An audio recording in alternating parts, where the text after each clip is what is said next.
तर चला मित्रांनो, तुम्हाला दाखवतो आता विहिरीत पोहणारी मुलं दाखवतो. दररोज सकाळी पोहायसाठी पोरं इथं विहिरीला येते ती, आणि त्याची दररोजची आंघोळ इथं विहिरीतच असते. घरी गरम पाण्याने वगैरे आंघोळ करत नाहीत, काय नाही. तर तुम्हाला दाखवतो या विहिरीत भरपूर पोरं असतात पोहायला. आता काही जण गेले असतील पोहून, तर आता इथनं आपण जाऊया. आता बघा हे आपला गडीत धारा काढतोय गायच्या.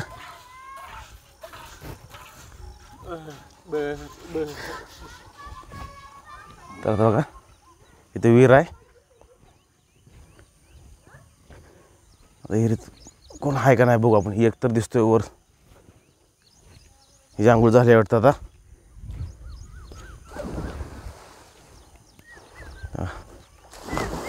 हे दररोज त्यांचा आंघोळीचा कार्यक्रम असा असतो.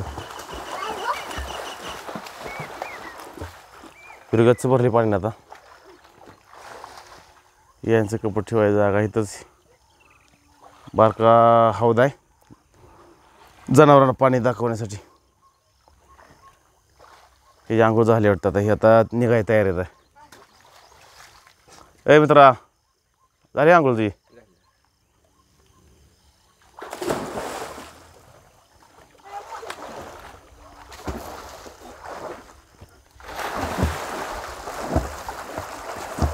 पाणी पण भरपूर आहे, पाणी एकदम स्वच्छ आहे.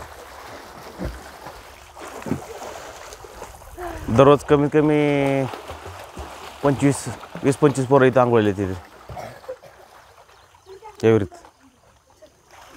तर इकडं पण एक विहीर आहे. तर त्या विहिरीला पण आंघोळीला जाते पोरं, पण तिकडे जरा थोडं पालापाचोळा जास्त असल्यामुळं तिकडं कोण जात नाही. तर मी तुम्हाला दाखवतो आता. इकडे पण विहीर बारव म्हणून आहे, तर तुम्हाला दाखवतो इकडं.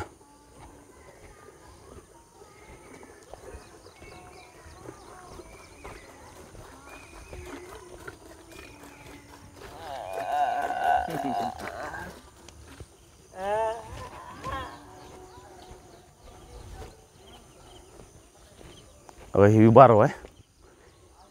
इथं पाणी स्वच्छ असतं बरं का, पण काय झालं आहे थोडा पालापाचोळा इथं अडचण असल्यामुळे जरा पोरं पावायला इकडे येत नाही ती. बघा किती स्वच्छ पाणी आहे बघा.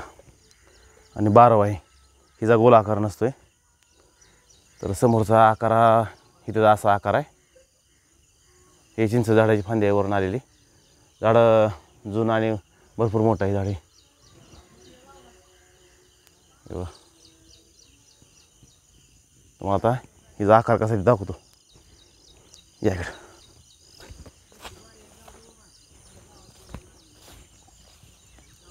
पुढं आता रान असल्यामुळे चिखली झालेलं आहे.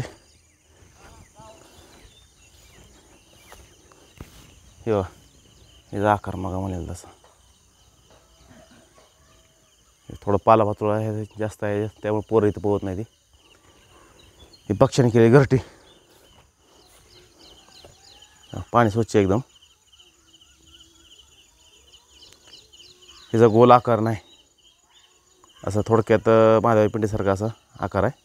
त्यामुळे हिला बारव म्हणते. ती दगडी बांधकाम आहे जुनं.